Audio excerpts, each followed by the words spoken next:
471쪽입니다. 이제 간단하게 이제 기본적인 그런 내용을 배웠고요.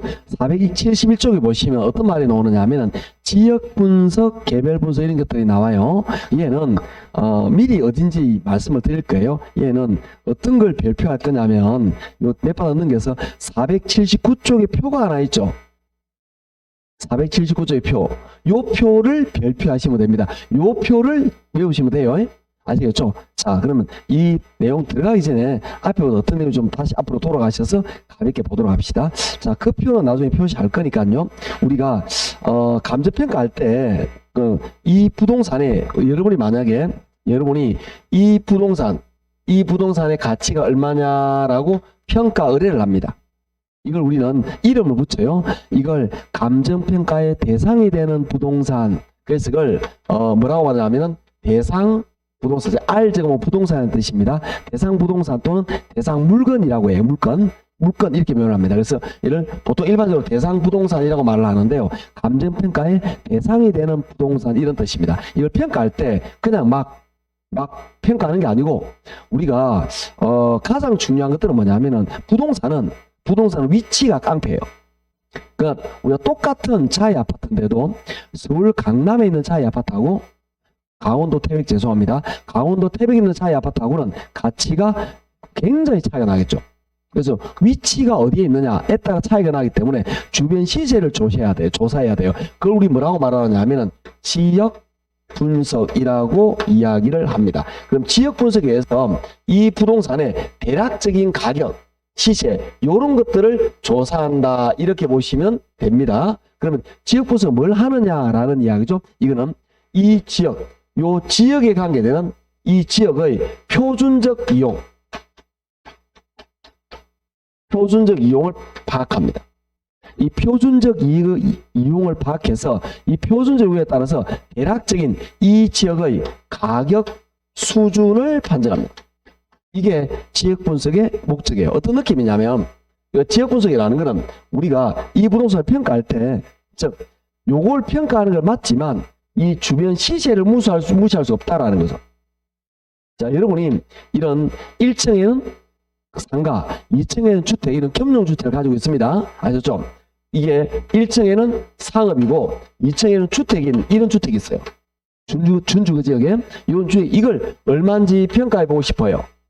감 잡히죠? 그러면 이런 주택들 쭉 주변에 붙어 있잖아요. 그렇잖아요. 그래서 요게 주변에 하나는 7억, 하나는 8억, 하나는 9억 이 쭉 시세를 조사한다고 주변을. 그 주변 시세를 조사했더니 이 지역에 겸용주택이 한 8억쯤에 시세가 거기는 우리하고 다 비슷비슷해. 왜 개발공사에서 경북개발공사에서 딱 잘라서 분양을 했걸요. 유사 면적도 비슷하고 위치도 유사합니다. 그러면 요 동네 시세가 8억쯤에 그럼 우리도 얼마쯤 할까요? 8억쯤. 그게 가격 수준이라는 거죠. 너무나 당연한 이야기죠?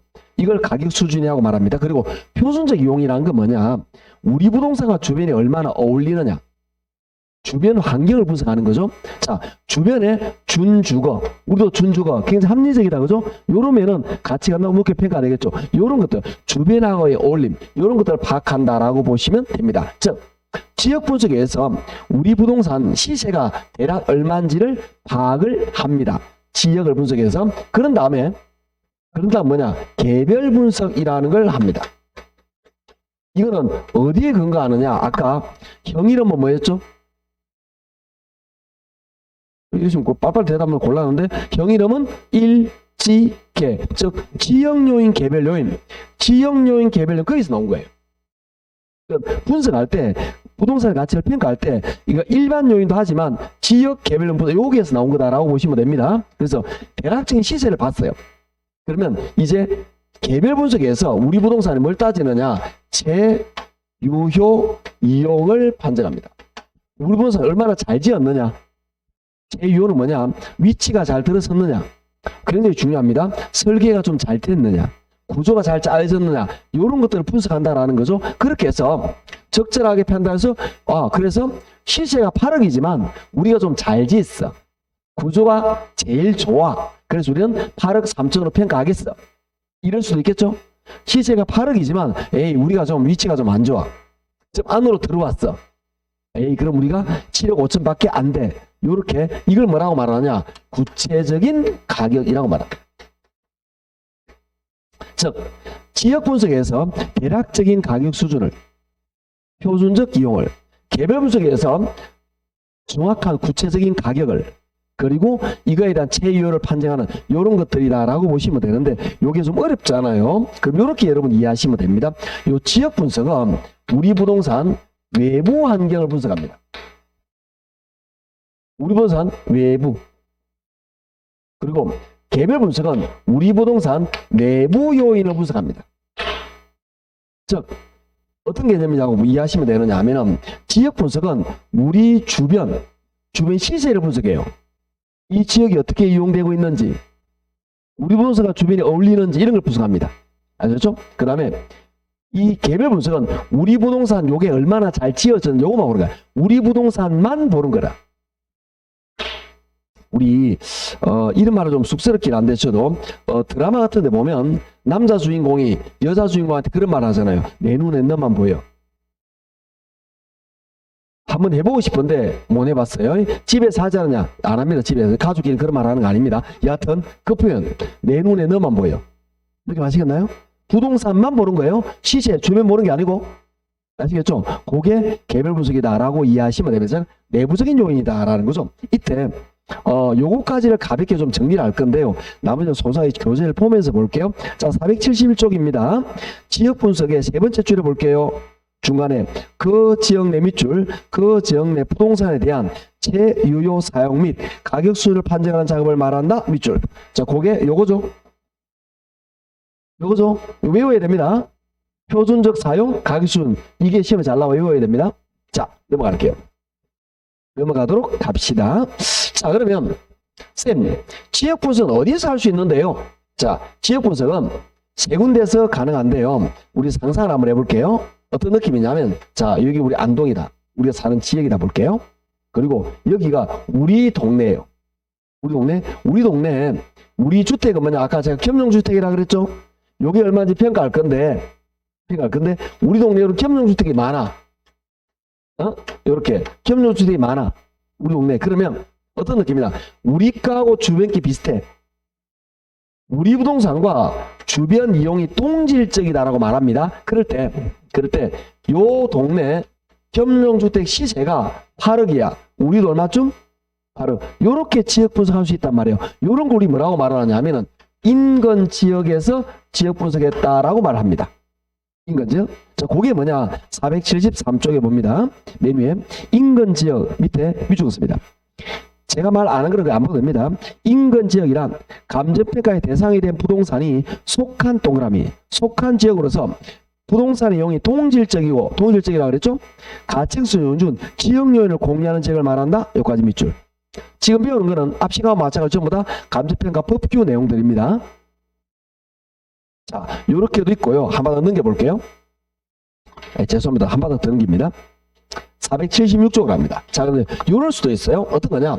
자, 여기가 우리 동네인데, 우리 주택은 겸용주택이라 그랬죠? 그런데 주변에 뭐가 있느냐? 공장이 많아. 주변에 공장지대야. 공장지대, 우리만 겸용주택입니다. 그러면 공장에 10억 한다고 우리 10억 말이 안 되죠? 아시겠죠? 이럴 때는 우리 부동산과 주변에 동질적이지 않아요. 이럴 때는 어떻게 하느냐? 우리 비슷한 동네를 찾아. 즉, 여기에 겸용주택이 몇 개 있는데 공장지대 겸용주택을 찾아. 안동에서. 그런데 이럴 때 여기에 공장지대 겸용주택이 5억쯤에, 그러면 공장의 겸용 우리가 얼마죠? 5억쯤 가능하겠죠? 요렇게 파악합니다. 요런 걸 우리 뭐라고 말하느냐 하면은, 여기는 우리가 평가하는 부동산 여기 있죠? 그죠? 평가는 여기 있죠? 그런데 지역은 여기서 지역 분석했죠?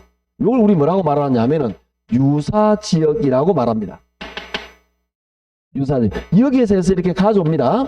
자, 그건 밑에 476쪽 중간에 유사지역 밑에 밑줄이 있습니다.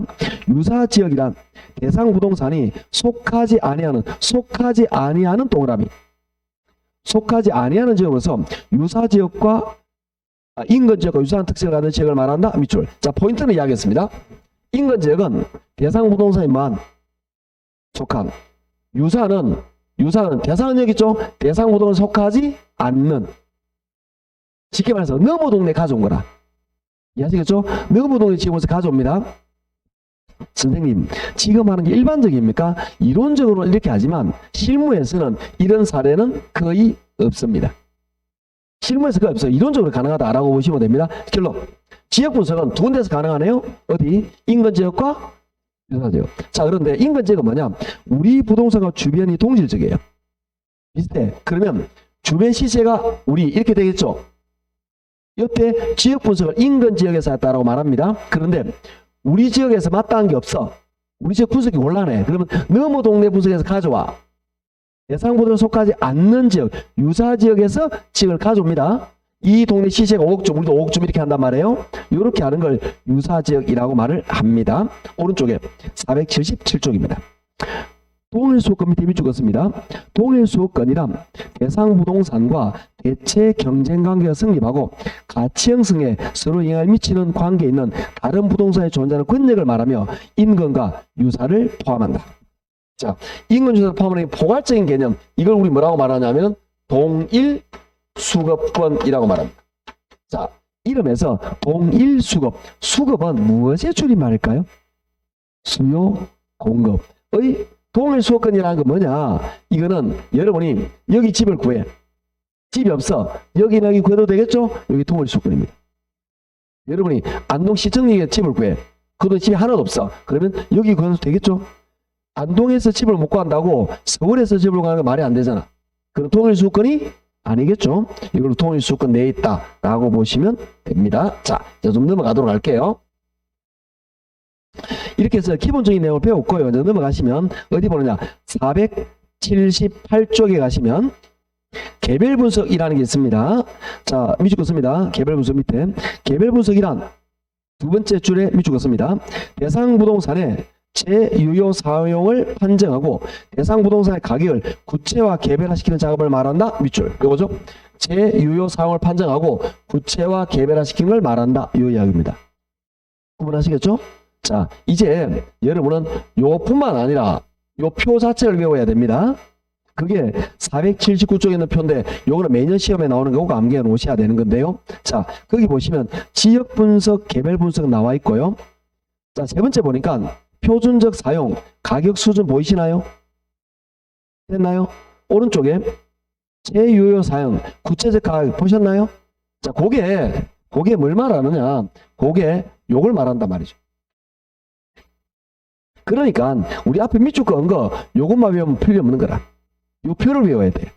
아셨죠? 요 표를 외워야 됩니다. 그리고 지역 분석은 좀 밑에 보시면 뭐라고 나오냐면 전체적이고 그리고 거시적이고 광역적이다라고 말하죠. 그런데 개별 분석은 부분적이고 국지적이고 미시적이다. 좁은 부분이다라는 설명이죠. 그러니까 뭐냐, 이거는 지역 분석은 우리 지역을 분석하다 보니까 전체적인 내용을 분석하고 시세 이런 걸, 그 다음에 개별 분석은 우리 부동산 가치가 얼마 이걸 분석하는 거다라고 보시면 됩니다. 자, 그 다음에 이제 밑에 중요한 게 나오는데요. 밑에 보시면 뭐 나오냐면은 가격 원칙 보시면 여기에 적합의 원칙이라고 나와 있죠.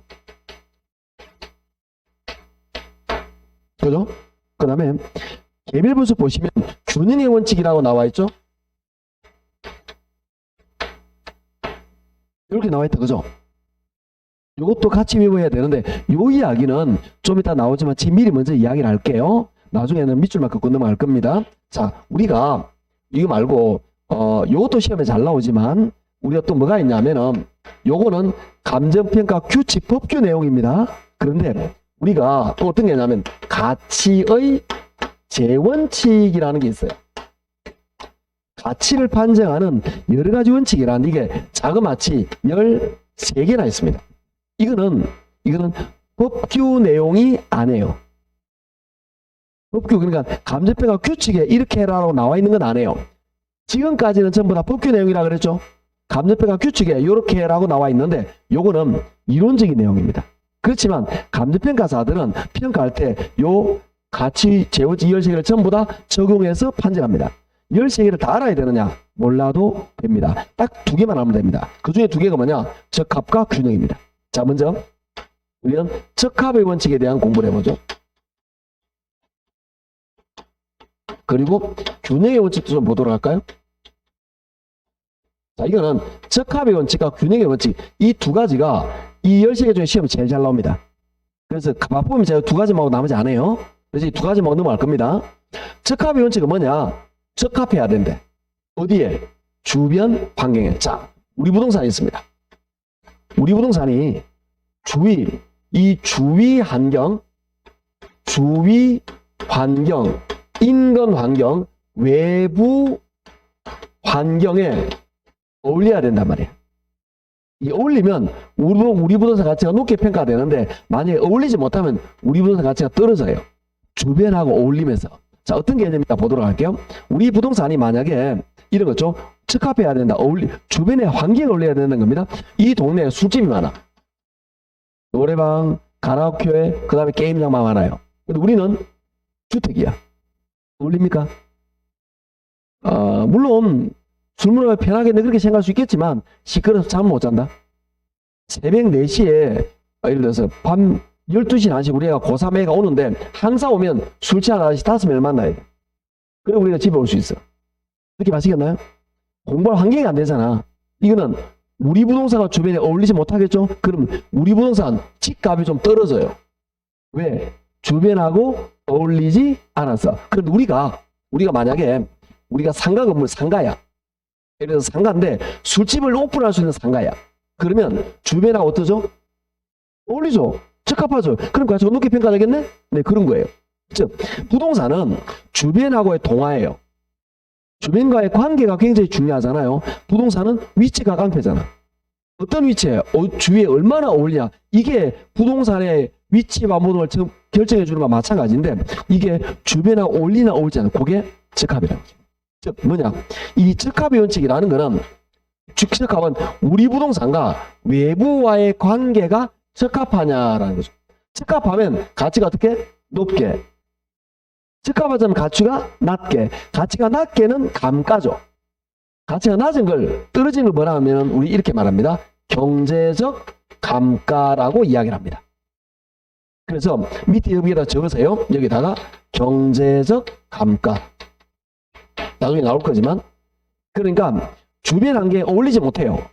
그럼 가치가 떨어진다 그랬죠? 이 떨어지는 가치를 뭐라고 말한다? 경제적 감가라고 이야기를 합니다. 그러니까 이거는 우리 부동산과의 주변과의 관계를 말하는 거예요. 이 건물 잘 짓네 그거 아니야. 잘 짓네 가지고 동네 위치가 좋네 이 느낌이다. 주변과 어울리네 그 느낌 이해하시겠죠? 그걸 가지고 판정한다라는 겁니다. 자, 그 다음에 균형의 원칙을 볼 건데요. 균형의 원칙은 우리 부동산을 봅니다. 자, 우리가 균형의 원칙을 볼 때마다 제가 이야기를 하는데, 이게 새 건물, 신축 건물이에요. 새 건물인데 이 건물이 구조가 안 좋아. 구조가. 그러니까 뭐냐, 일반적으로 우리가 이 건물 같은 걸 지을 때 계단의 위치, 계단이 중요하죠. 그렇잖아요. 계단 위치, 계단이 어디냐에 따라서 면적을 많이 잡아먹어버리잖아. 그런 게 있다라니까요. 그러니까 이게 복도 이런 것들, 그 건물을 상가 건물을 지었는데 계단을 희한하게 가운데는 끝에 하면 되는데 요쯤 진 거예요. 계단이 있다 보니까 오른쪽 요게 쓸모가 없어져 버렸어. 그렇죠? 면적이 들어가지면 쓸모가 없어져 버리지. 이것 때문에 구조를 잘못 지었다는 거지. 그럼 이게 이 집의 가치를 깔아먹겠죠. 그걸 뭐라 그러냐면 균형의 원칙, 균형에 어울린다는 거지. 그러니까 균형이 맞아야 돼. 이 균형은 뭐냐? 어떤 균형을 말하냐? 내부 구성 요소 간의 균형입니다. 내부적인 균형을 말하는 거예요. 부동산이 내부적으로 잘 짜임이 짜여져 있어요. 우리가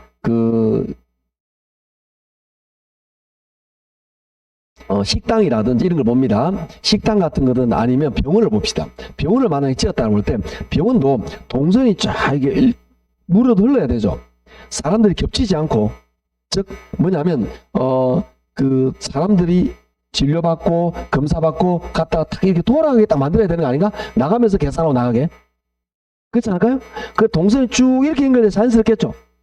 이런 것들, 이런 것들이 구조, 설계라는 거죠. 그런 것들이 잘 짜여져야 동일한 비용이 들더라도 그런 것들을 잘 짜야 이 건물이 효용가치가 높아진다. 근데 그걸 잘못 짜는 경우 있어요. 저희 지역에 어떤 건물이 있느냐 하면은 이게 홈플러스인데 홈플러스 건물인데 주차장이 제가 욕할 뻔해서 좀 진짜 안 좋아요. 뭐냐면 생각해 볼게요. 주차장이 요렇게 들어와서 올라가서 요렇게 나오는 게 맞겠죠? 그래요, 안 그래요? 이 위에가 주차장이니까 어떻게 되냐? 주차장이 어떻게 되냐? 요렇게 가요. 여기에서 요렇게 가요. 요렇게 나온다고. 누가 봐도 잘못된 거 아닌가? 그렇죠? 요렇게 들어가서 요렇게 나온다니까? 누가 봐도 잘못된 거 아닌가? 물론 이해를 합니다. 이 공간이 좁으니 그렇게 만들어졌는데 내가 볼 때 잘못된 거지. 억지로 하더라도 공간을 만들어 요렇게 돼야 맞지. 이것 때문에 얼마나 많은 그 공간의 로스가 발생하겠어요.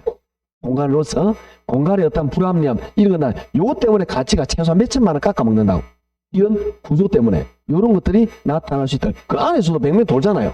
이게 이런 문제가 나타난다라는 겁니다. 자, 이런 동선의 문제, 구조, 설계, 설비 이런 것들이 잘 짜여져야 된다. 즉 내부적으로 균형이 맞아요. 그러면 부동산 가치가 높게 평가되는데 내부적 균형이 안 맞아요.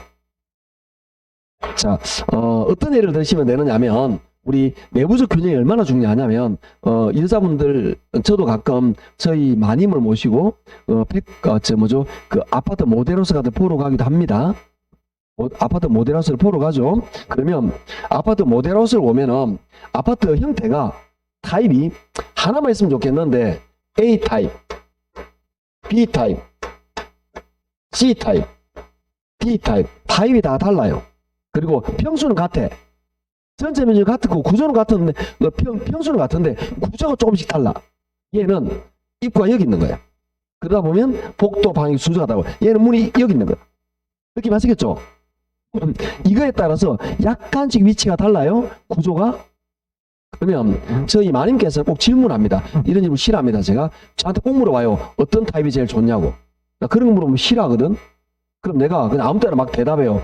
이거 같은데 그러면 웃어요. 갑자기 기분 나빠지는데? 그러면서 마님이 이야기합니다. A 타입이 제일 구조가 잘 빠졌어요. 이렇게 말해. 왜 물어봐 그러면? 여하튼 그러면 근데 신기한 거는 나중에 거래될 때 공인중개사한테 물어봐요. 제가 물어보면 실제로 A 타입이 제일 잘 나가. 저희 마님이 안목이 높은 게 아니고 대부분의 여자분들이 보는 시선이 비슷해요. 이걸 잘 보더라고. 우리는 그냥 이 대부분 제 나이 또래 남자 시선은 평수가 같네? 그럼 같네? 라고 보는 거라. 이게 구조가 그래 우리가. 그런데 이분들은 쓸모를 보는 거죠. 동선을 보는 거지. 이거는 방이 너무 크네? 쓸데없이 크네? 방이 큰 게 부엌이 줄어들잖아. 이거는 창문이 너무 크게 만들었네? 그러다 보니까 이건 안 좋네? 이거는 애들 방이 너무 작아. 침대가 들어가기가 애매하겠네? 이렇게 되는 거다. 느낌 아시겠죠? 동일한 면적인데 커도 작아도 안 좋아. 애들 방이 너무 커. 쓸데없이 크면 뭐해? 애들 방이 딱 침대, 가구, 책상 끝이잖아. 그거마다 들어가면 되는 거 아닌가요? 그 공간을 전략해서 거실로 늘려야 되는데 애들 방을 널널해 놓으면 거실이 줄어드는 거야. 느낌 아시겠죠? 이런 구조가 그리고 동선, 구조 이런 것들이 정말 쓸모있게 잘 지어져야 된다 이 말이지. 그게 이게 제일 좋은 거라. 구조, 설계가 제일 좋기 때문에 동일한 비용을 들었더라도 제일 효율적이야. 그럼 이게 가치가 높아진다. 이게 균형의 원칙이다. 설계, 구조, 디자인 이런 것들입니다. 이런 것들을 따져서 파악한다. 그래서 이거는 뭐냐? 이거는 내부적인 요소다라는 거죠. 그러면 내부적으로 안 어울리잖아요. 그럼 가치가 떨어져요. 이때 떨어지는 가치를 우리 뭐라고 말하느냐? 기능적 감가라고 말합니다. 그래서 여기다 적으셔야 됩니다. 기능적 감가. 이렇게 표현을 한다라고 보시면 됩니다. 자, 요게는 이제 뒤에 다시 넣을 거고요. 그래서 이 표, 요렇게 해서 이걸 암기를 하셔야 됩니다. 그런데 제가 이걸 외우는 요령을 가르쳤잖아요. 제가 이렇게 친절합니다. 어떻게? 요걸 전부 다 외우려고 그러지 말고, 요게 외부적인 요인인지, 내부적인 요인인지를 이해하시면 됩니다. 굉장히 쉬워요. 지역은 우리 부동산과 외부적인 요인이죠. 지역 분석은. 그래서 개별 분석은 우리 부동산만 보는 거죠. 내부적인 요인이죠. 적합의 원칙은 우리 부동산과 외부의 적합성을 판단하죠. 외부 환경. 균형의 원칙은 내부 구성 요소의 결합 비율이죠. 내부 요인이죠. 이렇게 외우셔야 된다 이 말이에요. 내부냐 외부냐 그러면 굉장히 암기가 좀 수월해집니다. 그게 우리 교재 479쪽에 있는 요거. 그래서 여러분은 요 지역 분석 개별 분석 요 표를 암기를 하셔야 됩니다. 시험 잘 나옵니다. 암기하셔야 되는 거고요. 자, 한번 넘겨볼까요? 넘겨보시면 480쪽에 부동산 가격 재원칙에서 쭉 열 몇 개가 나옵니다. 이거 딱 두 개만 한다 그랬죠 제가? 오른쪽 봅니다. 가로 3번 균형의 원리 밑줄. 균형의 원리 밑줄. 동그라미 기억 밑줄 긋습니다. 균형의 원리란 부동산의 최대 가치를 구현하기 위해서는 투입되는 생산 요소의 결합 비율이 적절한 균형을 이루고 있어야 한다는 원리 밑줄. 적절한 균형을 이루어야 된다 이런 이야기입니다. 넘어갑니다. 2번 적용해 봅니다. 기억 부동산의 내부 구성 요소 내부 동그라미. 오른쪽에 균형을 이루지 못하면 기능적 감가 기능적 감가 동그라미. 2번 개별 분석 동그라미. 자, 그게 뭐냐? 여러분 동그라미인 게 뭐냐? 요거죠. 내부 동그라미 했고요. 그 다음에 기능적 감가 동그라미 했고요. 그 다음에 개별 분석 동그라미에서 요것들은 연결되어 있는 거예요. 내부 요인 이해하시겠나요? 설명 다인 거예요. 표시 뭐 넘어갈 겁니다. 오른쪽에 봅니다. 가로 7번 적합의 원리 밑줄. 기억 밑줄 긋습니다. 적합의 원리란 부동산이 가지는 제 특성은 그것의 시장 수요나 일치되거나 주변 환경에 어울릴 수 있는 때 높은 가치를 창출하는 원리라 밑줄. 이건 몰라도 됩니다. 이 동그라미 2번 기억 세 번째 두 끝에 외부 환경 외부 동그라미. 요거죠.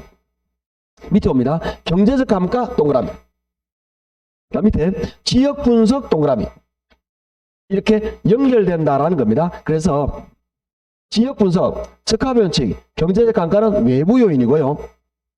개별 분석, 균형의 원칙, 기능적 감가는 내부 요인이다. 이렇게 외워놓으시면 됩니다. 내부, 외부를 명확하게 모르면 이게 헷갈려요. 시험이 잘 나오거든. 어떻게 나와? 이렇게 나옵니다. 적합의 원칙은 외부 환경에 관한 분석을 통해서 기능적 감가를 파악한다. 이렇게 나오는 거야. 이렇게 나오기 때문에 딱 세트로 내부 요인 명확하게 암기해 놓지 못하면 이게 틀릴 가능성이 높다라고 보시면 됩니다. 이렇게 해서 우리는 뭘 봤냐면 여기서 우리는 지역 분석, 개별 분석 그리고 가치의 재원칙 봤는데 가치의 재원칙이 굉장히 숫자가 많아요. 13개가 되는데 그걸 다 다룰 수가 없으니까 딱 중요한 두 개만 되는 겁니다. 아셨죠? 가장 중요한 거 지금 한다 그랬죠 제가. 그렇게 하시면 됩니다. 자, 넘어가셔가지고 이제 어디 보느냐 우리 490쪽으로 갑니다. 492쪽입니다. 쉽게 말하면 91쪽, 92쪽인데요. 492쪽을 볼 거예요. 아시겠죠? 자, 492쪽에 이제 요거는 전체 치워도 되겠죠? 우리는 굉장히 제가 어마무시하게 중요한 녀석을 다루게 될 겁니다. 이게 지금 우리가 감정평가 지금까지 한 거 있잖아. 여기서 두 문제가 나와요. 감정평가 규칙이라든지 금방 했던 개별 분석, 지역 분석, 개별 분석, 그 다음에 가치 예어책 요까지 해서 두 문제가 나와요. 일반적으로 별로 어렵지 않습니다. 그런데 지금 하게 되는 3방식 여기에서만 세 문제가 나옵니다. 그래서 지금 우리 할 게 가장 중요한 감정평가의 세 가지 방식인 3방식입니다. 3방식은 이런 느낌이죠. 이 부동산이 얼마냐 평가합니다. 이게 얼마냐. 이거 이름 있었죠? 이름 뭐라 그랬죠? 5글자. 대상 부동산. 아시겠죠? 감정평가의 대상이 되는 부동산입니다. 이걸 평가할 때 감정평가 방법은 세 가지가 있습니다. 이거 만드는데 얼마 이렇게 평가해요. 그걸 우리 뭐라고 말하느냐면은 원가 방식이라고 이야기합니다. 만드는데 얼마. 이거 생산 원가 생산 비용이 얼마냐. 예를 들어서 이 상가금 아까 복합 겸용주택이라고 했잖아요. 겸용주택 1층에 상업 2층에 주택이 있는 겸용주택을 만드는데 한 6억점 들어가. 그럼 6억으로 평가하겠다. 이게 원가 방식입니다. 두 번째 이거에 비교 방식이라는 게 있습니다. 비교 방식은 이 부동산 우리 부동산 비슷한 게 얼마 전에 8억에 팔렸어.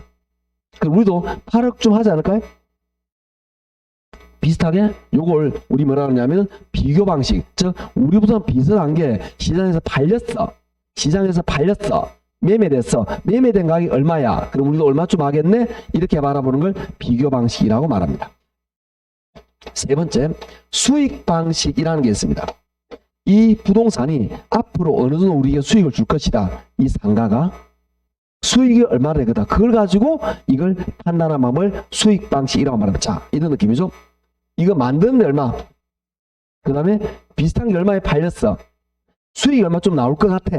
이런 관점으로 평가를 한다라는 겁니다. 이걸 감정평가의 세 가지 방식이라 해서 3방식이라고 이야기를 합니다. 이 세 가지 방법에서 각각 원가 방식에서 부동산의 가치를 평가합니다. 그걸 우리 뭐라고 말하느냐 하면은 원가법이라고 말합니다.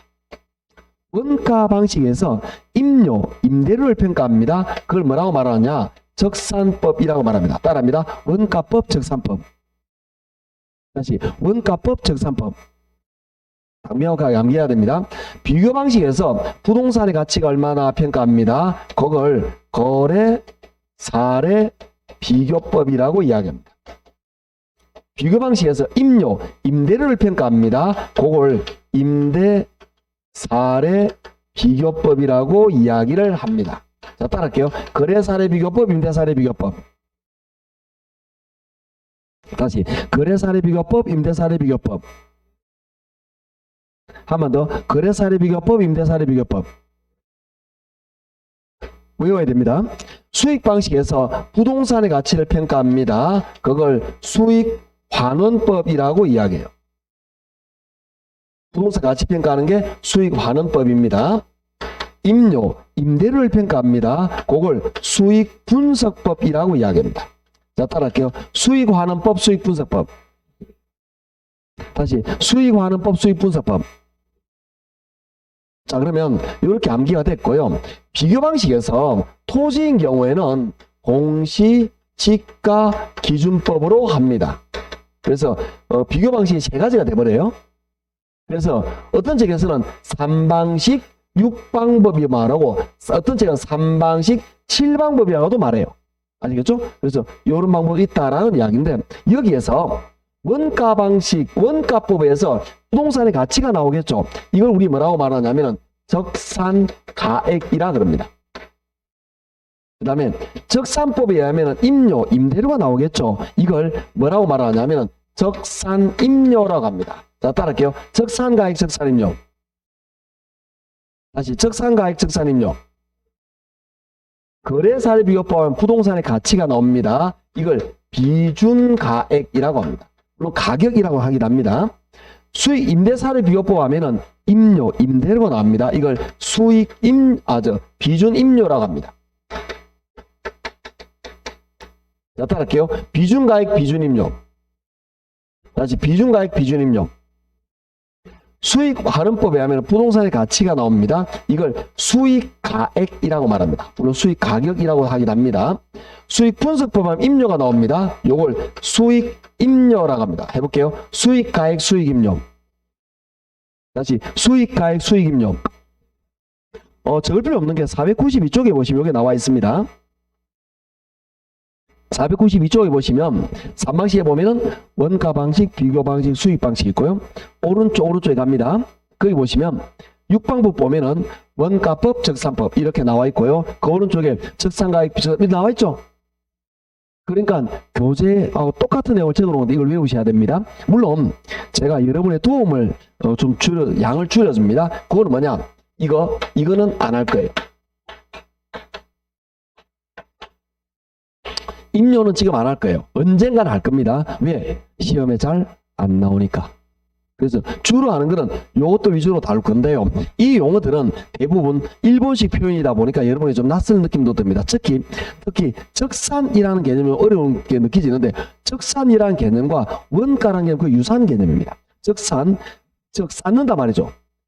그래서 비용을 이 물건을 만드는 데 들어간 비용을 쌓아 놓는다. 이 적산이에요. 그런 비용이 얼마다 원가죠. 그래서 유사한 개념으로 생각하시면 됩니다. 이렇게 딱 정리해 놓도록 하시고 이제 좀 세부적으로 좀 볼 건데 세부적으로 다루기 전에 감정평가사가 어떻게 감정평가를 하는지 물론 한번 앞으로 돌아가 볼게요. 491쪽에 보시면 요약이 쭉 나와 있죠. 그죠? 이 요약은 수업하면 그때그때 제가 할 겁니다. 아셨죠? 요 요약은 이거 할 거니까 요거는 여러분이 나중에 참고서를 보시면 되는 겁니다. 요 요약을 이제 지금부터 할 거예요. 네, 뒤에 본 내용 보면서 할 거라는 거 보시면 되는데 자 넘기셔가지고 어디 한바닥 넘어갑니다. 어디 495쪽에 갈게요. 자, 상상을 한번 해보도록 하죠. 여러분이 아까 겸용주택을 가지고 있다 그랬잖아요. 이 겸용주택을 여러분이 감정평가사에서 평가해달라고 의뢰를 했습니다. 평가사가 그러면 감정평가사가 평가하겠죠. 어떻게 하느냐라는 거죠. 감정평가사 입장에서 빙의해서 입장을 보겠습니다. 감정평가사는 이 부동산을 얼마든지 평가해 주세요. 의뢰를 받습니다. 그러면 감정평가사는 요 세 가지 방법을 다 합니다. 세 가지 방법을. 그래서 감정평가사는 생각을 하겠죠. 이거 만드는데 건축비가 얼마쯤 들겠다. 토지값이 얼마다. 그래서 이걸 만드는데 이건 한 7억쯤 들겠네. 그래서 이건 7호 평가해야지 요게 적산가액입니다. 됐나요? 자, 그 다음에 또 감정 요거만 보는 게 아니고 비교방식 요것도 합니다. 즉 뭐냐 우리 지역에 요 동네 이거 팔린 거 몇 가지를 비교를 해요.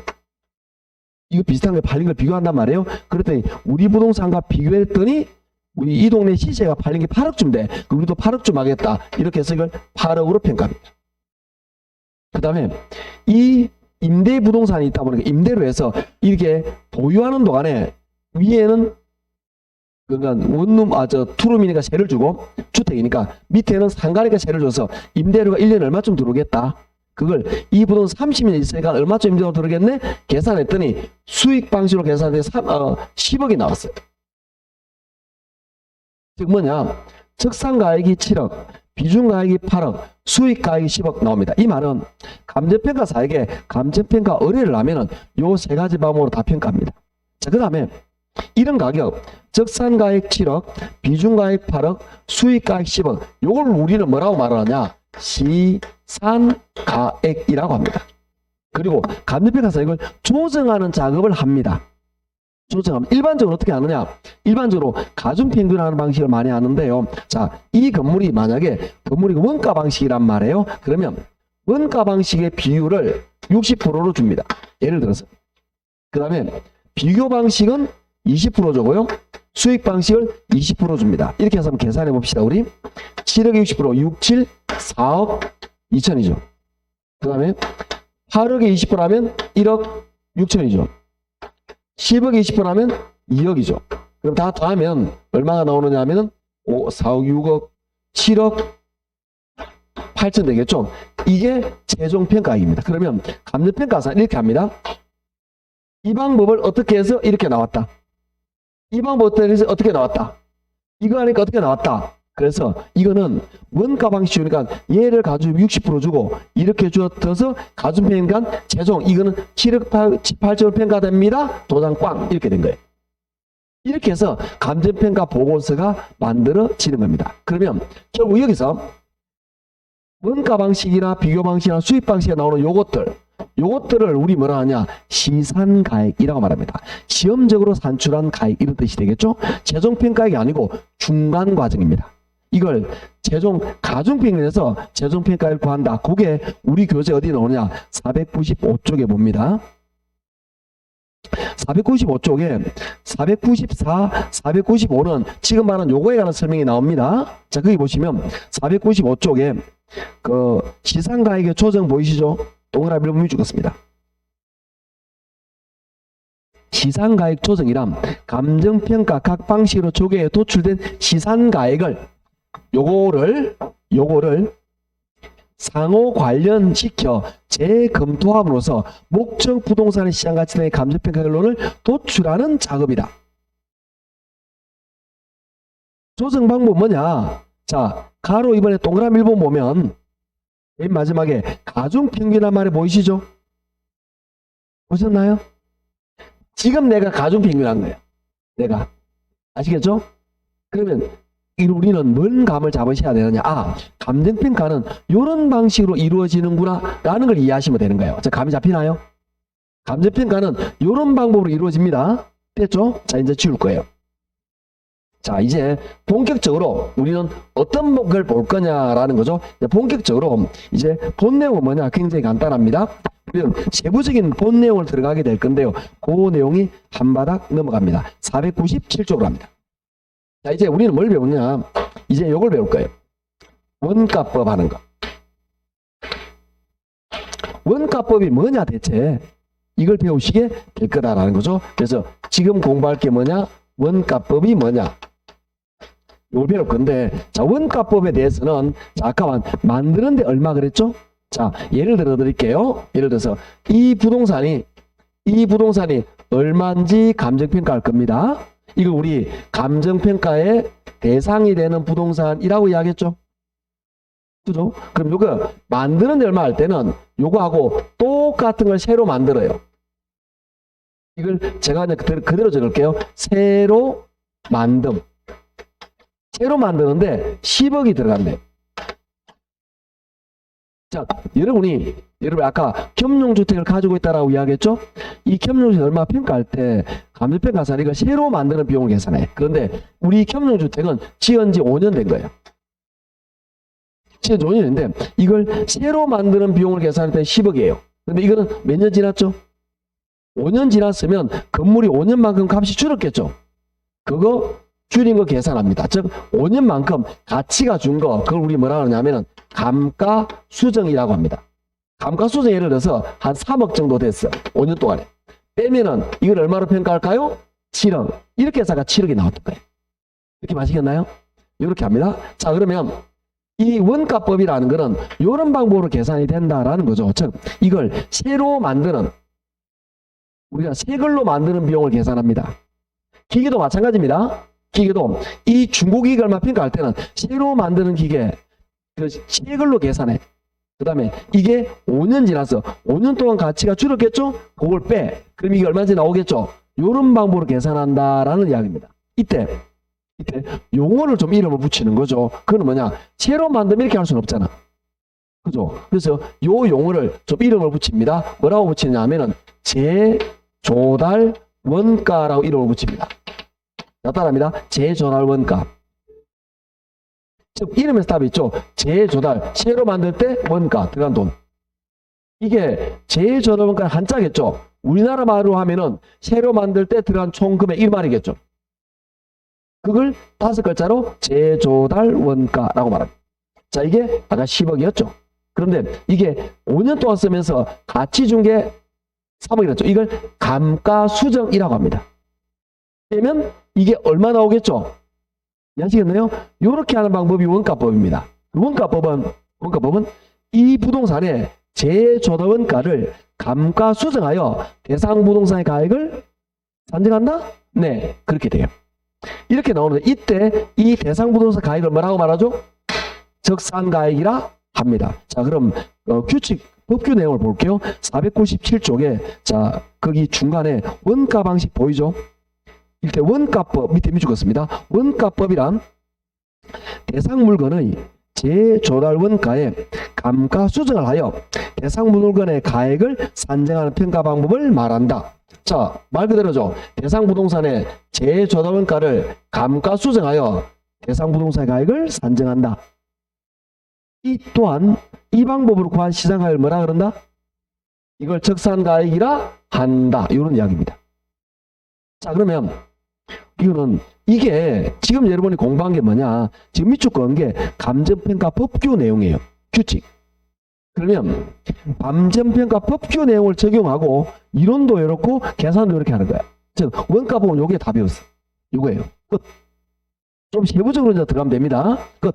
요게 다 배운 거다라고 보시면 됩니다. 그럼 세부적인 내용은 뭘까요? 네, 그렇습니다. 재조달 원가가 뭡니까? 감가수정이 뭡니까? 이걸 배우면 끝나는 거예요.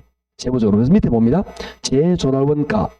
이 죽었습니다. 재조달 원가는 대상 물건을 기준 시점에 새로 조달하는 것을 상정하는 경우에 소요되는 적정 원가의 총액을 말하며 밑줄. 좀 지문이 어렵다, 그죠? 그러니까 대상 물건을 새로 조달하는 것을 상징하는 경우에 소요되는 적정 원가의 종이에요. 쉽게 말해서 그거 만드는데 얼마 들었노 이 말이에요. 자, 구체적으로 볼게요. 넘어갑니다. 종류의 복제원가, 대체원가 다음에 할 거고요. 자, 밑에 구성해 봅니다. 재조달원가의 구성입니다. 재조달원가는 두 가지로 구성되죠. 밑줄 긋습니다. 표준적 건설비 밑줄. 표준적 건설비 밑줄. 밑에 발주자 직접 부담하는 통상 부대 비용 밑줄. 이 둘을 합해서 재조달원가라고 합니다.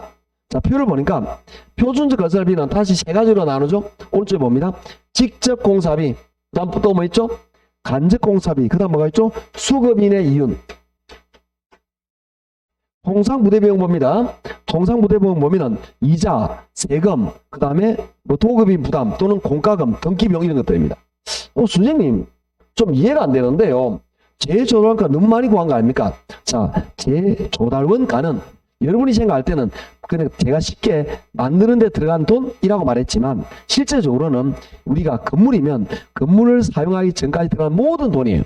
자, 여러분이 이 집을 짓는다고 생각 한번 해볼까요? 그죠? 그러면 첫째 설계비가 들겠죠. 설계비는 여기에 들어갈 수가 있겠죠. 여기 간접으로 들어가야 되는 간접. 그죠? 설계비는 간접공사비라고 봐야 되겠죠. 그 다음에 건설업자에게 집을 짓는다 맡겼습니다. 직접 공사비 들어가겠죠. 그죠? 그 다음에 나는 공사를 맡겼죠. 그죠? 도급인, 도급계약. 받는 사람은 수급자가 되겠죠. 그러면 이 사람이 수급다. 공사를 맡은 사람은 친구야. 그럼 친구가 내가 공짜로 해줄게 라고 말했습니다. 이거 말 믿어도 되나요? 공짜로 해줬단 말은 지 마진 없다는 뜻일까요? 이 마진을 조금만 넣었다 이 뜻이겠죠. 그죠? 그럼 이때 자기 수급인의 마진 들어가겠죠? 아시겠죠? 그 다음에 이게 설계했고 감리합니다. 감리비용 또는 이거 법원에 등기합니다. 등기비용, 통상부대비용 들어가야 되겠죠? 이걸 모두 더해서 재조달원가에 포함을 합니다. 그래서 표가 나와 있는 거예요. 그럼 지금 재조달원가에는 표준적 건설비인 직접 공사비, 간접 공사비, 수급인의 이윤 거기다가 통상부대 비용인 이자, 등기 비용까지 포함해서 재조달원가에 산정을 한다 이런 겁니다. 여기서 가장 많이 주의해야 되는 것은 뭐냐? 여기는 수급인의 적정 이윤이 가장 중요합니다. 그래서 수급인의 적정 이윤의 별표. 왜 이걸 잘 주의해야 될까요? 자, 제목에 봅니다. 재조달 뭐죠? 원가잖아. 원가인데 왜 이익이 들어 이렇게 생각한다고. 이해하시겠죠? 그래서 잘 틀리는 겁니다. 원가라는 거에서 이윤을 생각을 못하기 때문에 잘 틀린단 말이에요. 그래서 예를 들어볼게요. 오른쪽에 봅니다. 오른쪽에 동그라미 1번 밑줄 긋습니다. 재조달원가는 도급건설을 산정하며 이거 민법 규정입니다. 수급인에게 지급하는 표준적 건설비와 도급인이 따로 지불한 통상부대 비용을 합하여 계산한다. 밑줄. 이 질문 이해하시겠죠? 모든 비용이 다 들어간다 라고 보시면 됩니다. 동그라미 3번. 재조달원가는 자가건설이냐 건물주인이 직접 짓느냐 도급건설이냐 맡기느냐에 따라서 불문하고 도급건설을 전제로 하여 구한다. 즉 건축주가 스스로 건축하였다 하더라도 도급건설하는 것을 상정하여 수급인 이윤을 재조달원가에 포함시켜야 한다. 그래도 이해가 안 돼요. 자, 우리 상상을 한번 해볼까요? 요즘은 저희도 이제 가족 간의 식사를 좀 많이 안 합니다. 애들이 커가지고. 근데 어릴 때 애들이 중학교나 고등학교 다닐 때는 주말 되면 애들이랑 밥 먹으러 가겠죠? 그럼 애들한테 물어보죠. 우리가 너 뭐 먹을래? 그럼 애들이 뭐라 그러죠? 두 글자. 고기. 어제도 고기. 오늘도 고기. 끝. 뭐 예를 들어서 찜 먹고 싶어요. 그런 말 없습니다.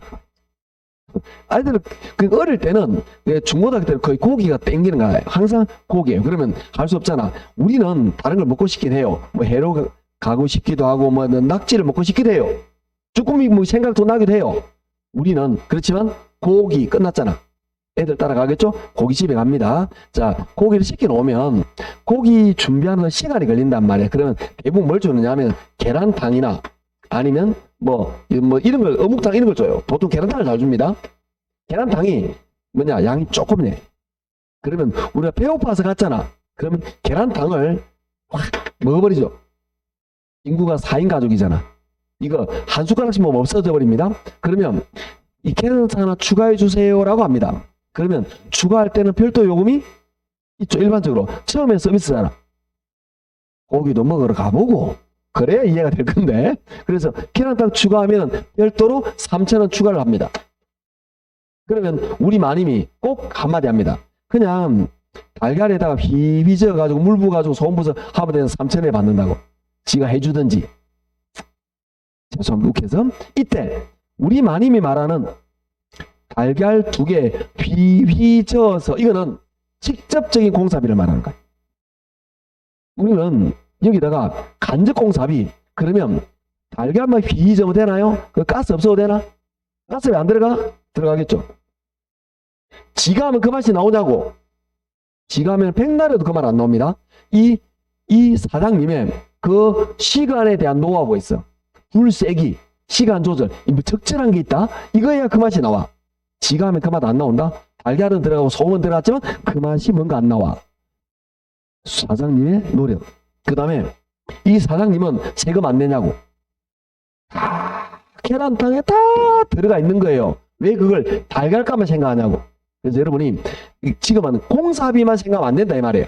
아시겠죠? 여러분이 이걸 먹을 때 달걀값은 200원밖에 안 하지만 이 안에는 가스비라든지 사장님의 노력, 노하우, 그 다음에 이거는 건물의 임대료까지 포함해서 3,000원이 나온 거잖아. 그걸 인정할 수 있어야 된다라는 거죠. 즉 우리는 요 느낌으로 접근하셔야 된다 이런 이야기입니다. 이해하시겠죠? 그래서 이걸 다 대해준다라고 이해하시면 됩니다. 힘내서 좀 쉬었다 할게요. 자, 요거는 식판 안 주셔도 됩니다. 계속 요걸로 요거 가지고 계속 나갈 거기 때문에. 그래서 좀 쉬었다가 500쪽으로 넘어가서 좀 쉬죠.